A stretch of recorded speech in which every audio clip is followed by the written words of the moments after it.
How to send stars on Facebook Live. Hey everyone, welcome back to our channel. In this video we're going to learn how we can send stars on Facebook Live, so make sure to watch the video till the end.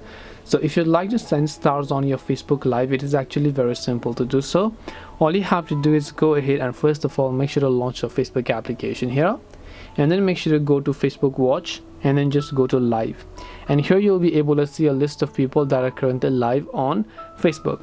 Now if you want to send stars to these people, they need to be eligible for stars, and then here you'll find the stars icon. You can just tap this little stars icon from the bottom left, select a dollar or any type of stars that you wish to send, make sure to purchase it, and then you will be able to send them successfully. This way you can send stars on Facebook Live. Hope this video was very helpful. If you have got any more questions, then feel free to leave them down below. Thank you for watching till the end of this tutorial, and see you soon in our next video.